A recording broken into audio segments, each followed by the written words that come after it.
Hello everyone, welcome to Intellex YouTube channel.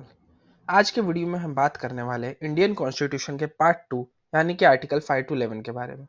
Article 5 to 11 citizenship पे बात करता है।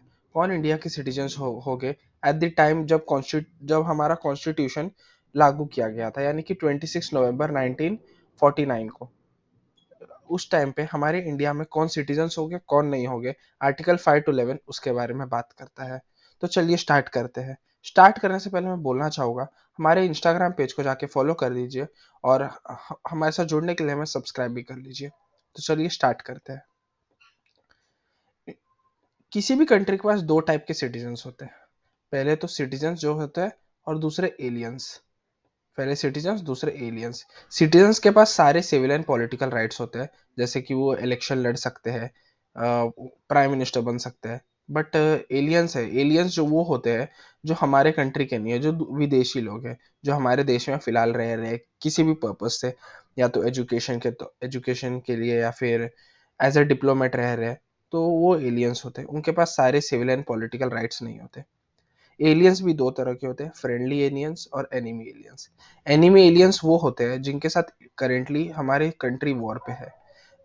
जैसे कि अगर समझिए हमारे कंट्री अभी पाकिस्तान के साथ वॉर पे है, तो जो पाकिस्तानी सिटीजन्स हमारे देश में रह रहे हैं वो हमारे लिए एनिमी एलियंस हो गए। बाकी सारे जैसे चाइनीज जो हो गए वो फ्रेंडली एलियंस हो गए। बट क्योंकि इंडिया पाकिस्तान के साथ वॉर पे है तो एनिमी एलियंस हो गए। तो एनिमी एलियंस होते हैं वो है जिनके साथ हमारी कंट्री वॉर पे है। और एनिमी एलियंस के पास सारे सिविल एंड पॉलिटिकल, वो और भी कम civil and political rights enjoy करते हैं फ्रेंडली एलियंस से। जैसे कि enemy aliens do not enjoy protection against arrest and detention. Enemy aliens को अरेस्ट किया जा सकता है बिना किसी वारंट के।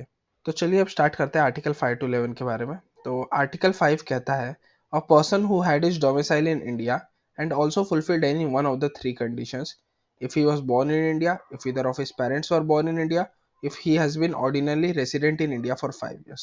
तो कहता है एक ऐसा इंसान जिसका डोमिसाइल इंडिया में, जिसका घर इंडिया में, जो इंडिया में जिसका डोमिसाइल है, वो इंडियन सिटीजन है, अगर उस वो इन तीनों में से कोई से भी एक कंडीशन को वेरीफाई कर देता है कि या तो वो इंडिया में पैदा हुआ है, या उसके पेरेंट्स पैदा हुए, या फिर वो इंडिया में 5 साल से रह रहा है, जब से कॉन्स्टिट्यूशन लागू हुआ है तब से, तो वो इंडिया का सिटीजन बन सकता है।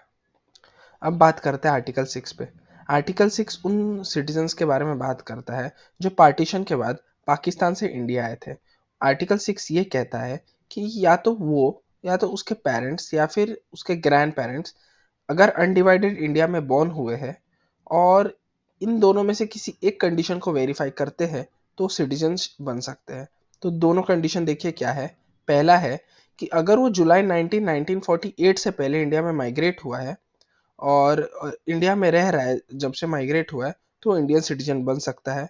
या फिर दूसरा कंडीशन, अगर जुलाई 1948 के बाद हुआ है तो उसको इंडियन सिटीजनशिप के लिए रजिस्टर करना पड़ेगा, और पर रजिस्टर करने के लिए उसको 6 महीने पहले रहना पड़ेगा।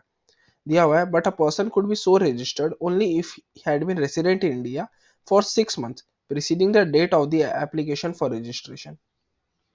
तो आर्टिकल 6 क्या बात करता है? उन सिटीजन्स के बारे में जो पार्टीशन के बाद पाकिस्तान से इंडिया आए थे। तो ये था हमारा आर्टिकल 6। अब बात करते हैं आर्टिकल 7 पे। आर्टिकल 7 उन सिटीजन्स के बारे में बात करता है जो पार्टीशन के वक्त इंडिया से पाकिस्तान तो चले गए थे, बट वापस इंडिया है रीसेटलमेंट के लिए। मार्च 1 1947 के बाद जो आए, उनको इंडिया में पहले 6 महीने रहना पड़ेगा, उसके बाद वो रजिस्टर कर सकते हैं इंडिया में रहने के लिए। अब बात करते हैं आर्टिकल 8 पे। आर्टिकल 8 उन लोगों के बारे में बात करता है जो लोग इंडिया में नहीं रहते, परंतु उनके पेरेंट्स, नहीं तो उनके ग्रैंड पेरेंट्स अनडिवाइडेड इंडिया में बॉर्न हुए थे, वो लोग इंडियन सिटीजन बन सकते हैं। अगर वो फॉरेन में रह रहे तो उनको वहाँ के डिप्लोमेटिक जो रिप्रेजेंटेटिव ऑफ इंडिया है, वहाँ पे जाके उनको रजिस्ट्रेशन करना पड़ेगा, या तो कॉन्स्टिट्यूशन लागू होने के बाद, यानी कि 26 जनवरी 1950 के बाद उनको जाके वहाँ पे रजिस्टर करना पड़ेगा, तो वो लोग इंडियन सिटीजन बन सकते हैं। तो ये आर्टिकल 8 बात करता है उन लोगों के बारे में जो लोग इंडिया में नहीं रह रहे पर इंडियन सिटीजनशिप को एक्वायर करना चाहते हैं। तो अब एक बार रिवीजन करते हैं आर्टिकल 5 टू 8 के बारे में। तो पहला आर्टिकल 5 कहता है, जो डोमिसाइल के बारे में बात करता है, जो लोग प्रेजेंटली इंडिया में रह रहे डोमिसाइल्ड है उनके बारे में बात करता है। आर्टिकल 6 बात करता है जो लोग पाकिस्तान से इंडिया आए थे। और आर्टिकल 7 बात करता है उन लोगों के बारे में जो लोग इंडिया से पाकिस्तान तो गए थे पर वापस इंडिया में लौट आए थे रिसेटलमेंट के लिए। और आर्टिकल 8 उन लोगों के बारे में बात करता है जो लोग करेंटली इंडिया में नहीं रह रहे। अब बात करते हैं आर्टिकल 9 टू 11 के बारे में। आर्टिकल 9 टू 11 बस इतना कहता है, आर्टिकल 9 पहले बात करते हैं। आर्टिकल 9 बस इतना कहता है कि कोई भी सिटीजन इंडिया का नहीं हो सकता अगर उसके पास किसी और कंट्री का सिटीजनशिप है। यानी कि अगर किसी के पास किसी और कंट्री का पासपोर्ट है तो इंडियन सिटीजनशिप बनने के लिए वैलिड नहीं है, पहले उसको वहाँ का पासपोर्ट हटाना पड़ेगा, तब जाके वो इंडियन सिटीजन बन सकता है। आर्टिकल 10 बात करता है कि जो भी इंडिया के सिटीजन्स हैं वो उन पे सारे लॉज लागू हो गए जो पार्लियामेंट के द्वारा बनाए जाएंगे। आर्टिकल 10 बात सिटीजन्स के बारे में बात करता है। और आर्टिकल 11 पार्लियामेंट को पावर देता है कि वो इंडियन सिटीजनशिप को एक्ट को कभी भी अमेंड कर सकते हैं। ये पावर देता है पार्लियामेंट को।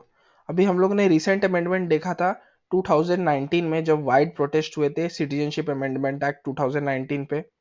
तो वो एक बहुत बड़ा प्रोटेस्ट हुआ था, आपने देखा था सबने, सीए एनआरसी के लिए प्रोटेस्ट जो हुआ था। वो हमने लेटेस्ट अमेंडमेंट देखा है अब तक सिटीजनशिप से रिलेटेड। तो आज के वीडियो के लिए इतना ही। आगे आने वाले वीडियोस में हम लोग बात करेंगे सिटीजनशिप एक्ट 1955 के बारे में। तो हमारे साथ जुड़ने के लिए हमें सब्सक्राइब कीजिए, फॉलो कीजिए। तो आज के वीडियो के लिए इतना ही। Thank you.